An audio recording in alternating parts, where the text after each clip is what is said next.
Eu me chamo Graziele.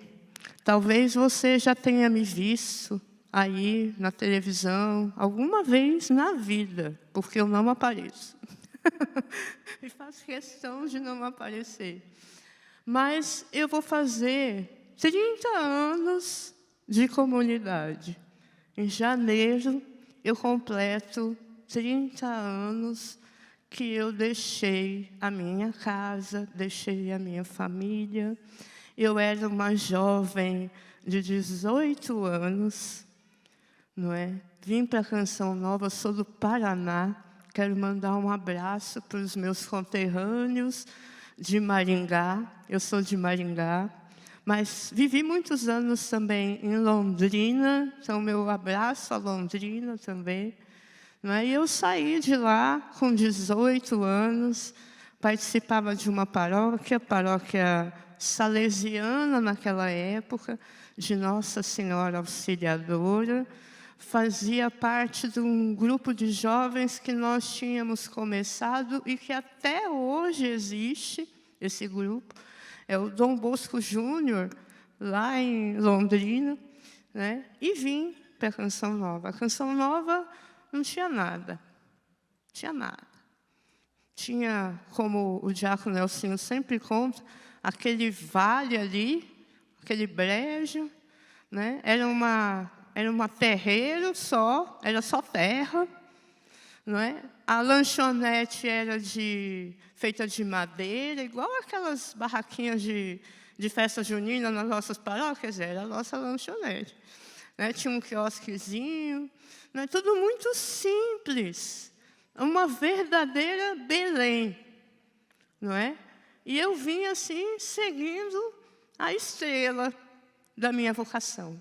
Vim seguindo o sonho de entregar minha vida para Deus. E no próximo ano, em janeiro, eu completo 30 anos que eu cheguei até aqui.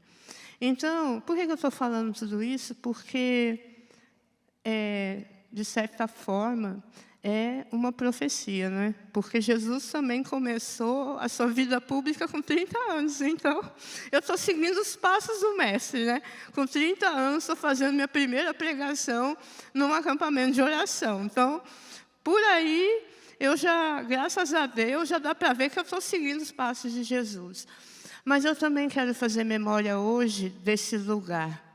Enquanto nós rezávamos, eu ficava me lembrando, fazendo memória, de onde eu estava há 11 anos atrás, exatamente neste horário, quando havia neste lugar uma multidão de pessoas que tomava todo esse espaço. Padre Jonas, ali no altar. Aqui, nesses primeiros bancos, a irmã Patrícia, que foi a irmã que teve essa inspiração desse mosaico do Pai das Misericórdias.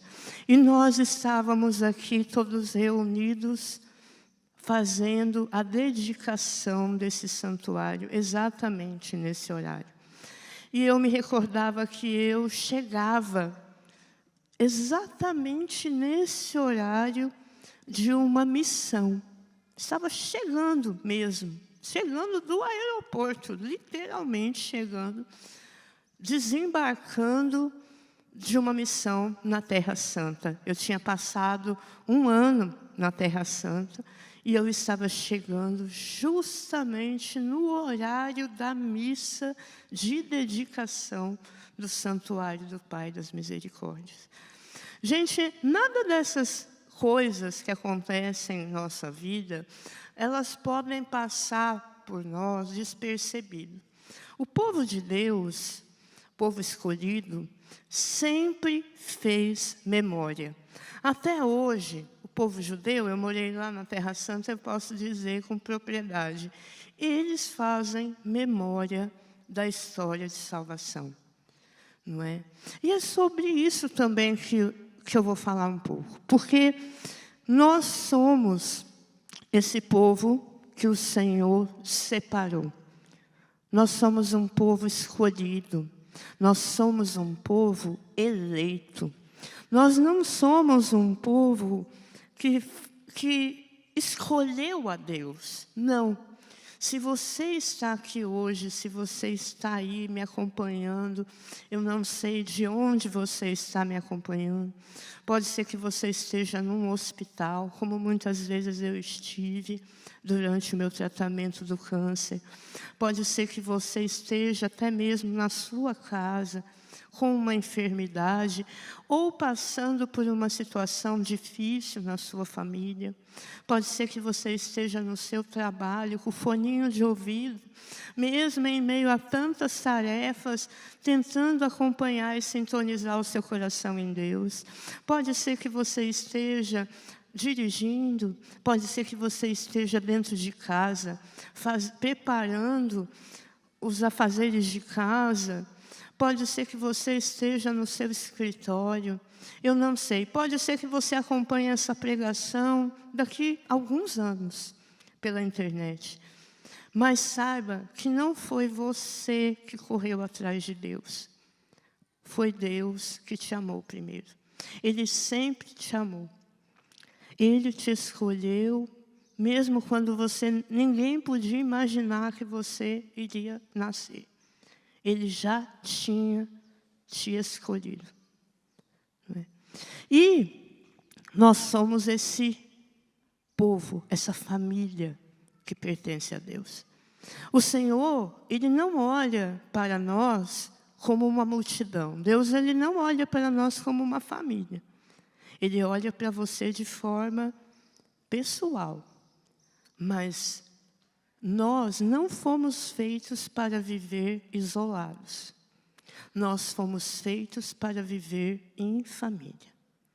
E nós, quando vivemos em família, nós encontramos toda a força, toda a sabedoria, todo o discernimento necessário para enfrentar justamente isso que o Jorge estava falando aqui antes da gente começar.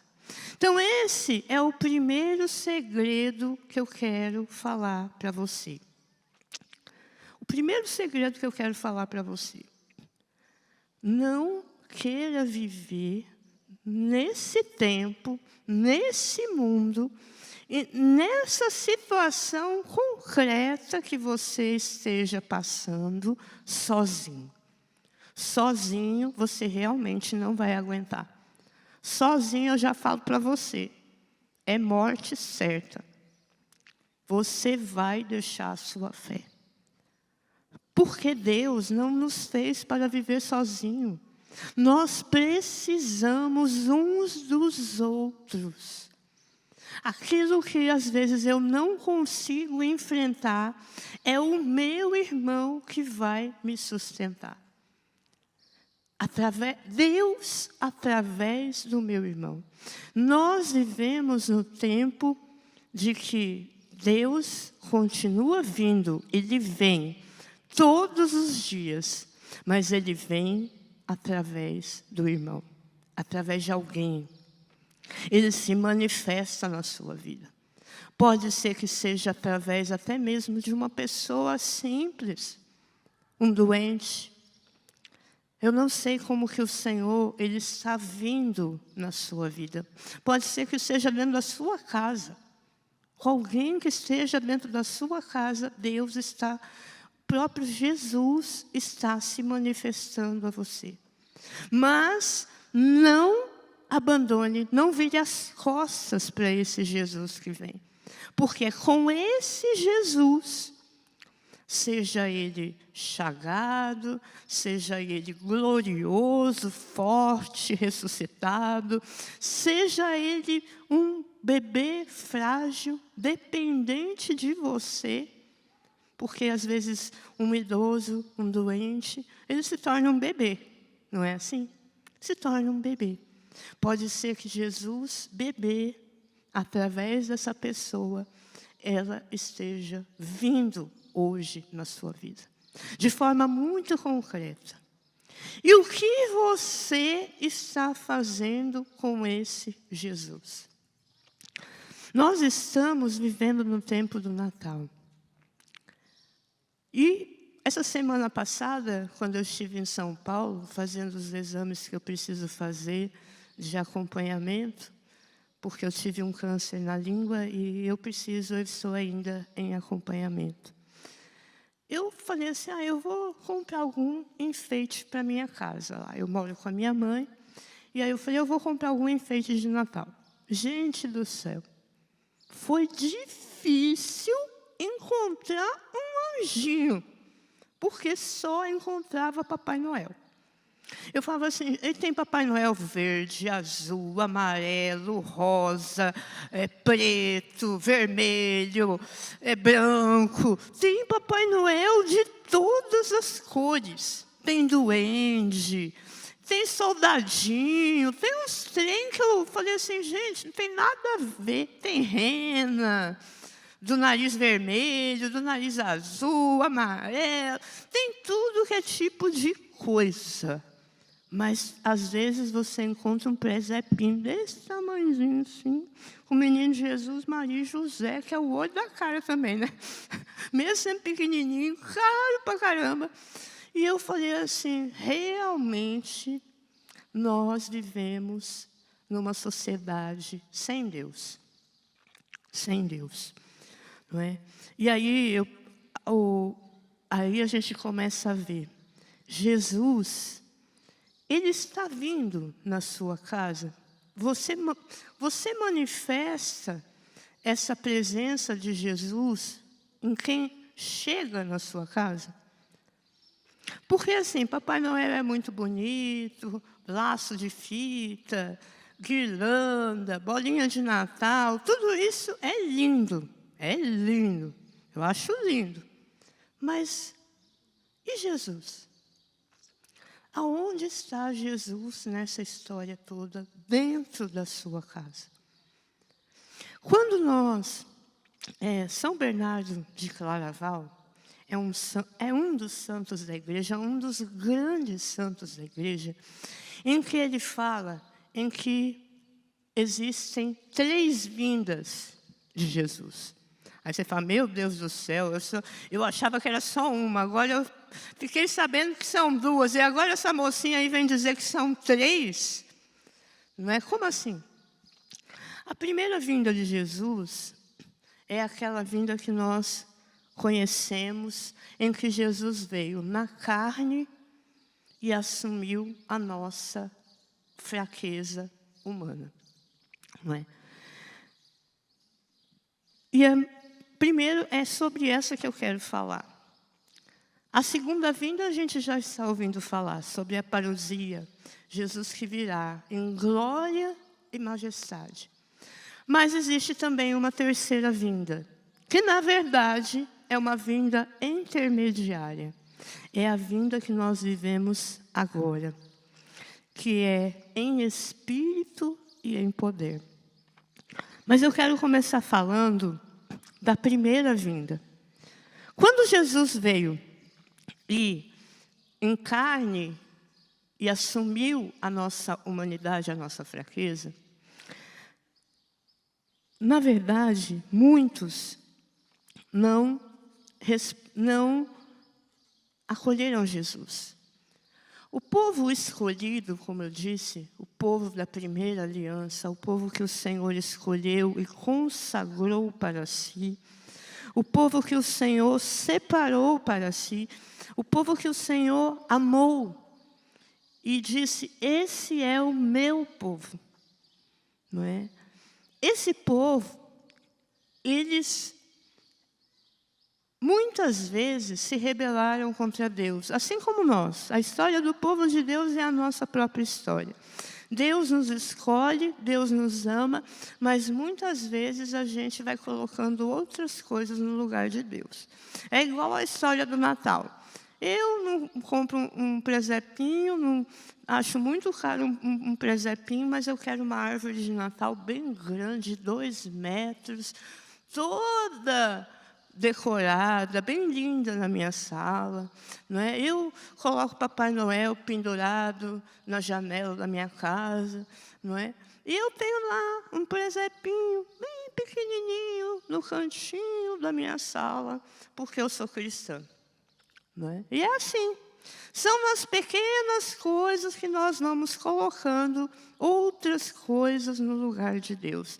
Eu deixo de participar da novena de Natal, porque eu tenho muitos compromissos no final do ano, e eu não tenho condições de tirar um tempinho para participar da novena de Natal. Eu não me confesso, porque não dá tempo. Eu tenho tanta coisa para arrumar, é ceia de Natal, os parentes em casa, eu vou viajar, eu quero ir para a praia, eu quero, sei lá, tirar um final de semana de folga. E chegou o Natal, eu nem me confessei, nem me preparei para receber Jesus. E aí vai. A gente vai colocando coisas no lugar de Deus na nossa vida e a gente não vai nem percebendo. Quando a gente vê, nós estamos vivendo como aquele povo vivia. Comum, de todo mundo, esquecendo de que ele era um povo eleito, de que ele era um povo escolhido. Mas, quando o anjo anunciou a Maria que ela iria conceber, Deus iria se fazer carne, lá em Nazaré, onde o Verbo se fez carne, o anjo disse assim a Maria: conceberás e darás à luz a um filho, e ele será grande e será chamado Filho do Altíssimo. Filho do Altíssimo era o nome dado aos reis daquela época. Os reis já recebiam o nome de Filho do Altíssimo. Então Maria sabia que aquele que ela estava concebendo seria um grande rei, seria o Messias. Os reis daquela época, eles eram ungidos para governar. A autoridade era dada aos reis por Deus. Por quê? Porque antes dos reis não existia o povo escolhido, o povo eleito, o povo que Deus formou e fez com esse povo uma aliança de amor lá no Monte Sinai. Não precisava de reis. Deus ia à frente deles. Mas eles foram colocando outras coisas no lugar de Deus. Eles foram criando necessidades, eles foram reclamando das coisas que eles nos encontravam no deserto. Eles foram criando tanto problema que chegou um ponto que eles falaram: a gente quer um rei para governar a gente. A gente precisa de alguém para dizer para a gente o que a gente tem que fazer, porque a gente está se perdendo. Olha como nós vivemos essa realidade no mundo de hoje. E aí Deus escolheu um rei, Davi, não é? E Deus ungiu esse rei, não é? Só que os reis começaram também a não dar certo. Os reis acabaram se tornando fonte de corrupção. Por quê? Porque daí começou a criar uma disputa, e começaram a não aceitar o que o rei dizia, e aí precisou criar os juízes, e também os juízes também já não resolviam o problema, e acabou que essa história não deu certo. E aí, Israel, foi quando Deus prometeu a Israel que iria enviar o Messias. E o Messias era, o que significa Messias? Ungido de Deus. Todo rei era um Messias, era ungido de Deus. Por isso, quando Deus prometeu o verdadeiro Messias, o verdadeiro ungido, Israel então ficou esperando esse rei. E eles imaginavam que esse rei seria como os outros reis, mas poderoso. Poderoso a ponto de não ter inimigo nenhum, problema nenhum. Ele viria com o cajado da autoridade e ele iria colocar ordem sobre todas as coisas, ele iria defender Israel, ele iria resolver os problemas econômicos de Israel. E olha bem como nós hoje muitas vezes esperamos que o rei, o Messias, faça o mesmo na nossa vida. A gente acha que quando Jesus vem, vai acabar os problemas. Olha, Jesus, olha, em 30 anos de Canção Nova, se isso fosse verdade, eu falaria, olha, eu vou falar a verdade para você. Um dia eu falei para Jesus, Jesus, se eu tivesse imaginado tudo que eu ia passar, eu acho que não teria aceitado, não, o seu chamado, viu? Se eu pudesse imaginar as coisas que eu já passei. E eles ficavam esperando esse rei. Por isso, quando o anjo anunciou a Maria, disse para ela, olha, ele será chamado Filho do Altíssimo. Você darás à luz, conceberás o ungido do Pai, o verdadeiro Messias. Só que ela entendeu que ela seria a mãe do Messias. Mas aí que vem a chave dessa palavra, que une essa palavra a nós hoje. Esse reino não terá fim. Esse reino é o reino da eternidade. E aí, aqui a palavra começa a demonstrar o que realmente Jesus, sendo rei, ele veio reinar. Qual era o principal inimigo que Jesus venceu? Não é o problema econômico, isso é muito pouco para Jesus. Não é a IA. A IA não é nada para Jesus. Não é as doenças e as enfermidades, as tecnologias. Isso daí é pequeno para Jesus. Jesus venceu o nosso maior inimigo. Qual é o nosso maior inimigo? Não é o demônio também, não. O nosso maior inimigo se tornou, depois do pecado, a morte. Esse é o inimigo que nós mais tememos, não é verdade? Quando nós passamos principalmente por uma situação de enfermidade, o que nós menos queremos é morrer com essa enfermidade. O que a gente mais pede... Eu me lembro que quando eu fui diagnosticada com câncer, eu cheguei no consultório médico com a biópsia e eu não acreditava naquela biópsia.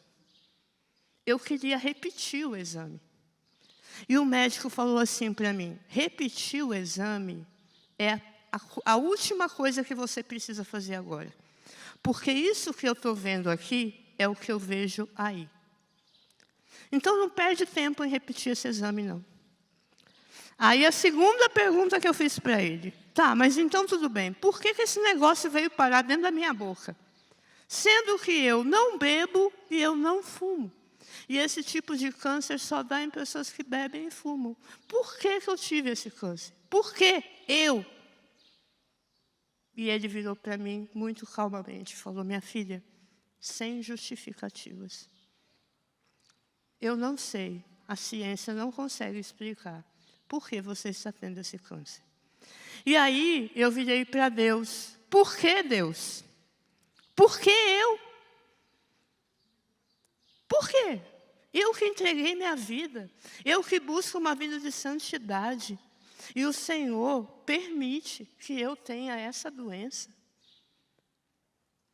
Terceira pergunta que eu fiz para o médico. Tem cura? O médico falou, tem grandes chances de cura, sim. Mas tem cura mesmo? Tem grandes chances de cura. Você vai precisar passar pelo tratamento. Mas o tratamento pode trazer bons resultados. Mas tem cura?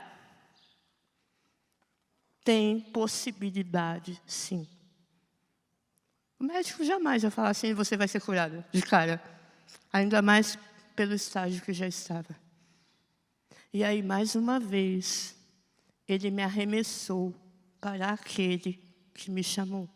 Com a resposta dele, ele não disse, mas ele disse, vai lá, Dentro do meu coração eu senti ressoar.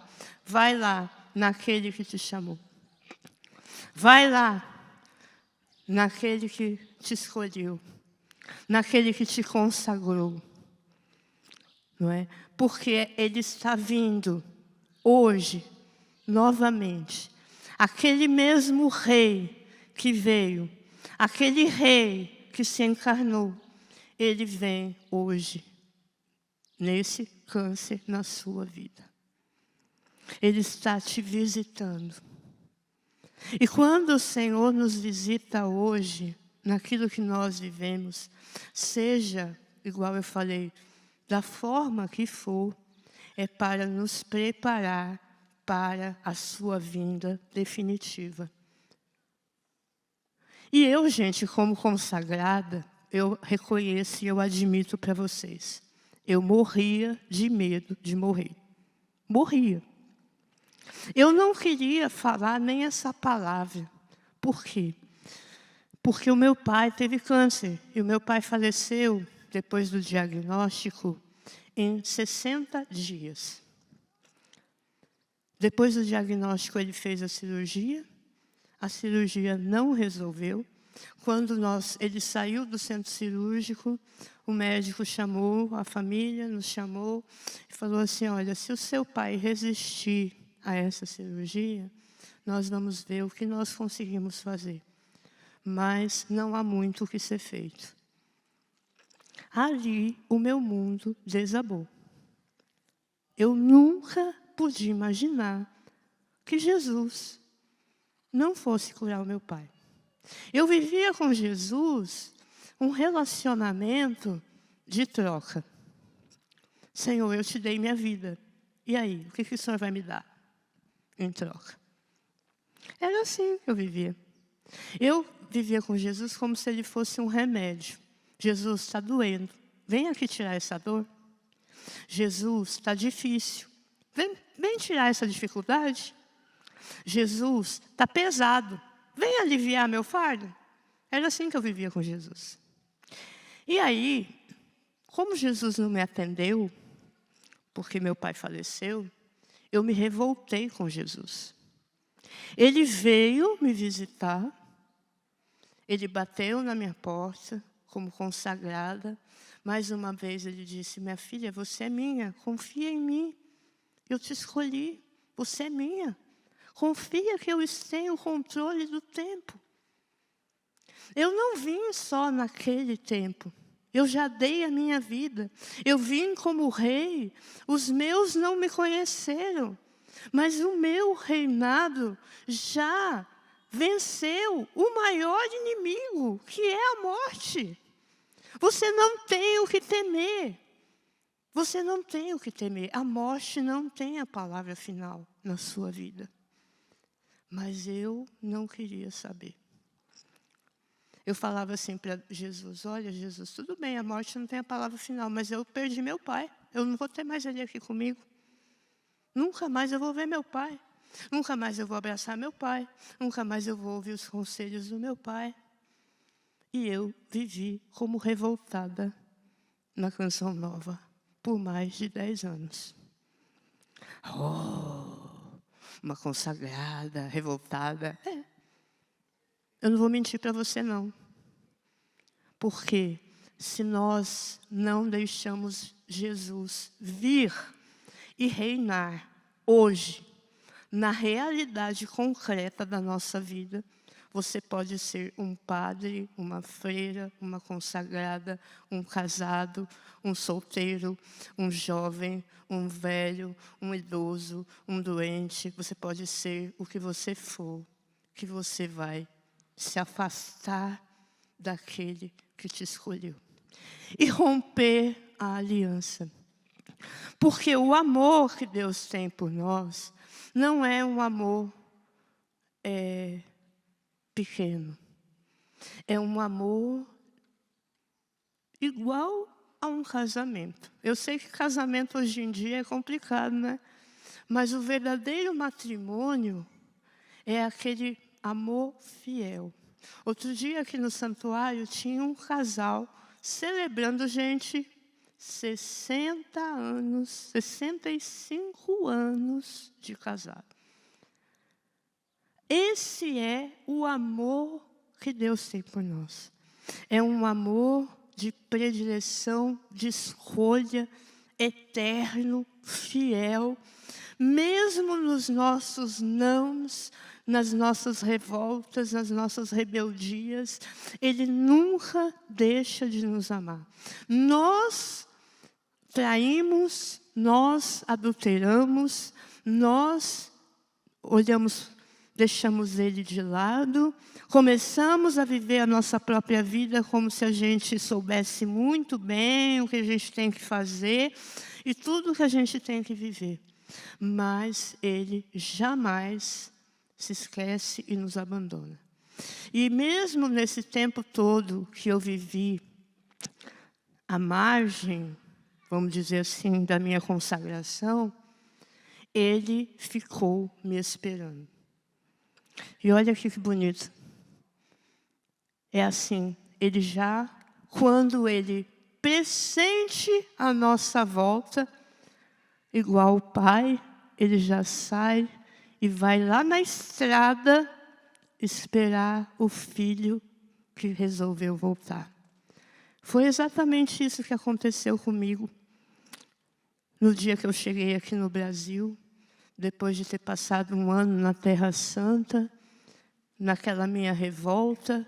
Eu voltei de lá, porque o Dom Bruno me atendia e ele falava assim para mim: você precisa voltar às suas origens. Você precisa voltar ao seu primeiro amor. Você precisa voltar para a sua casa. Você precisa voltar para a sua família. E eu cheguei justamente no dia do Pai das Misericórdias. E ali foi um grande sinal para mim, que o Pai vinha ao meu encontro. Meus irmãos, a primeira vinda que o Senhor veio em carne e não foi acolhido, é porque Ele, como eu disse, esperavam um rei poderoso.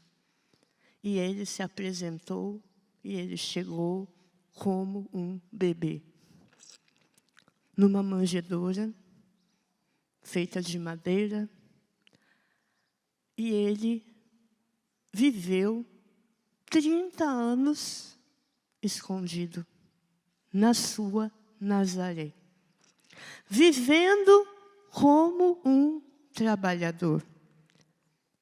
Ele foi Deus conosco, como os profetas diziam. Ele será um rei, sim. Ele será justo.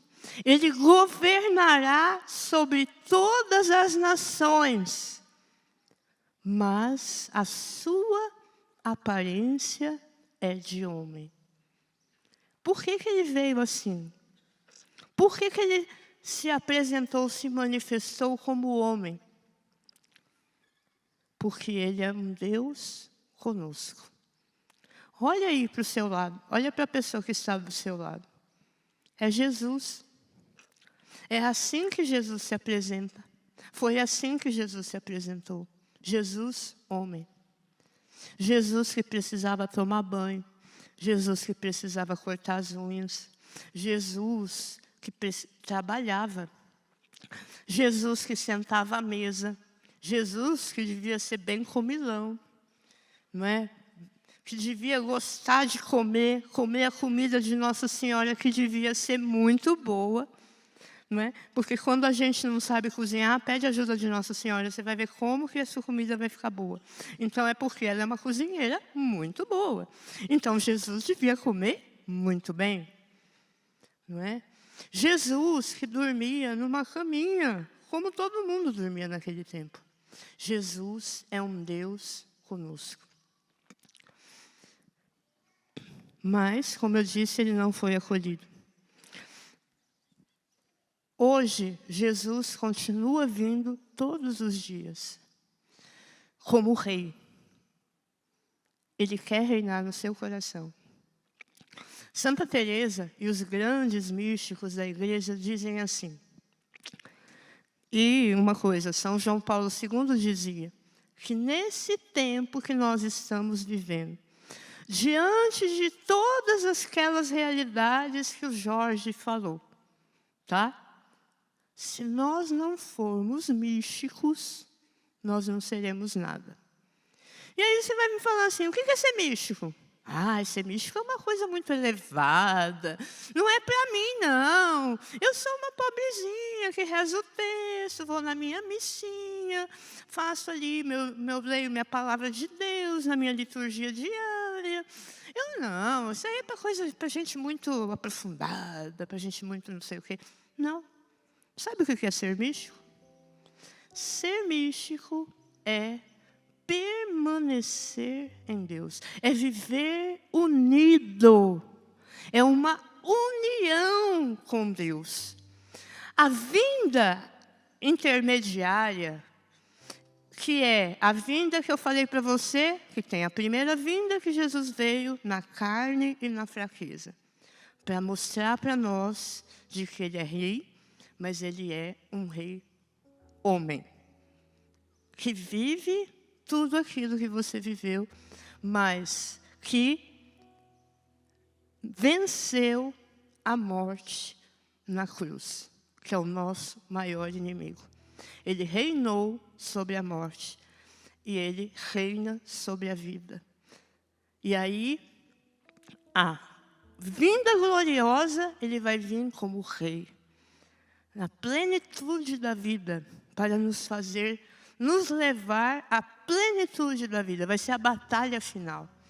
Tudo aquilo que ainda a gente vê como sinais de morte, e a morte que nós ainda precisamos passar como uma passagem, será vencida definitivamente.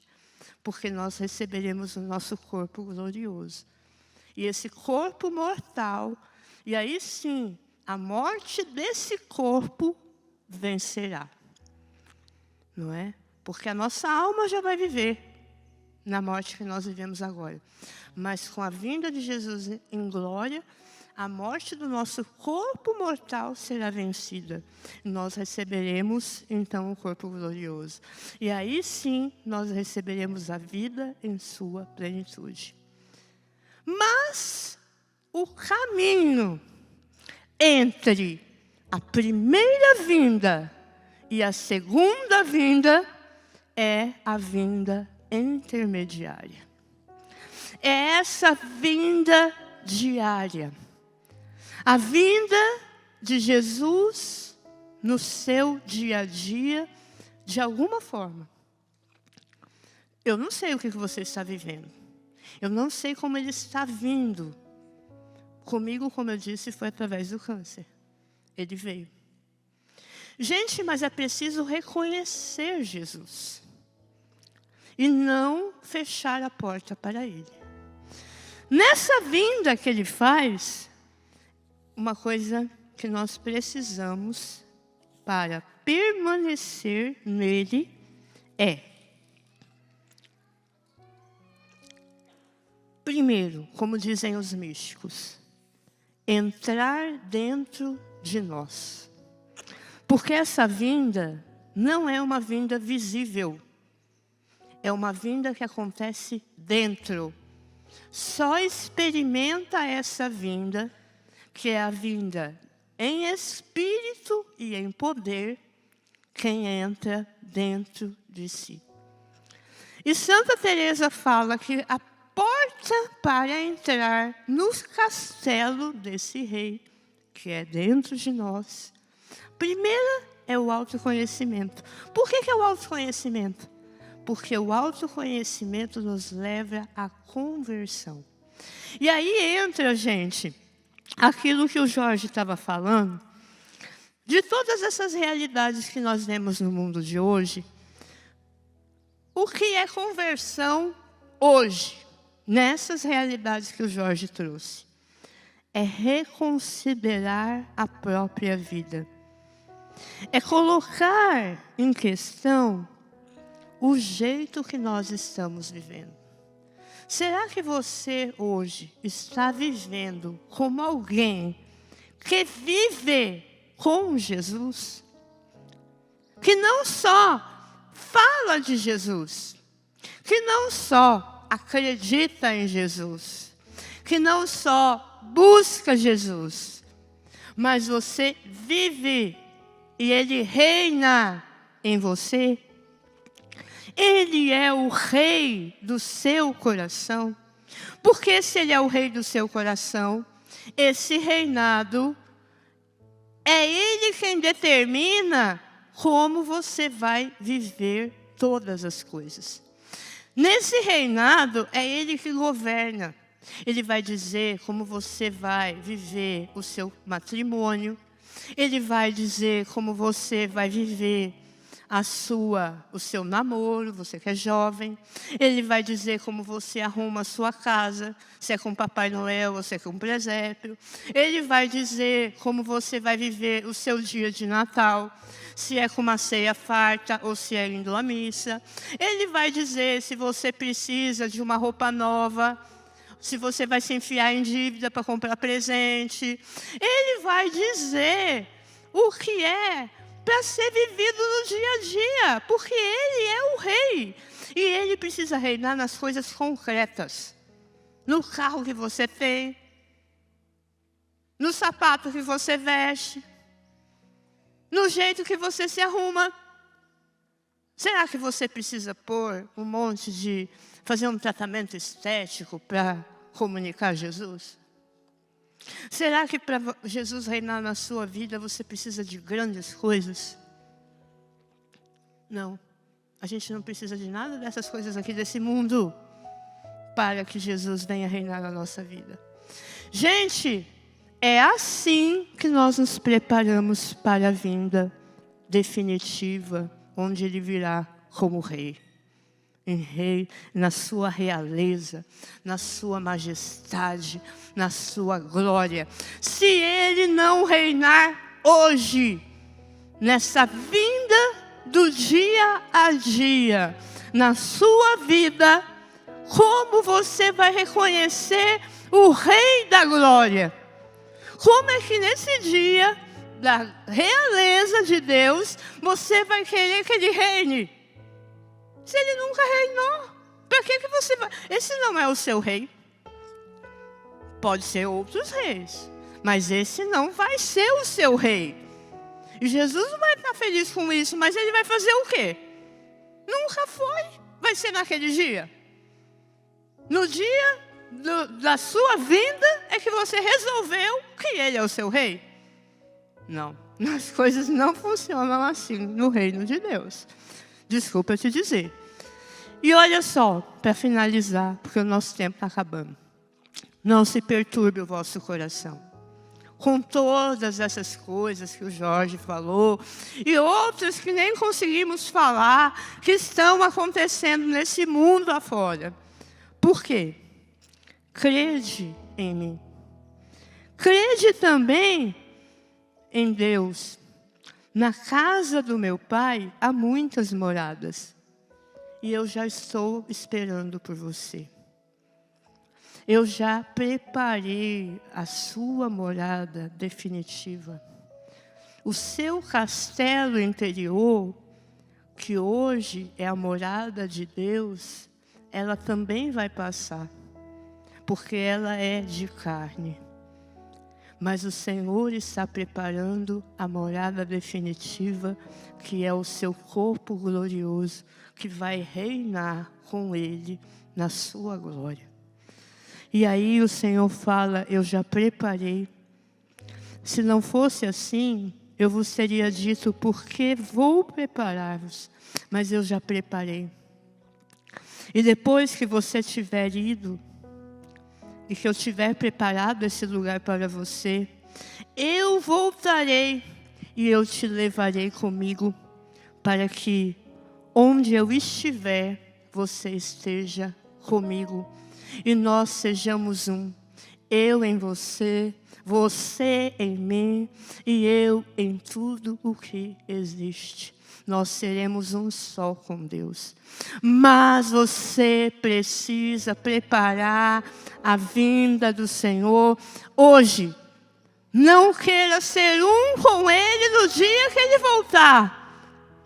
Porque nesse dia vai ser tarde demais. Se você estiver dividido, você não vai conseguir ser tudo nele.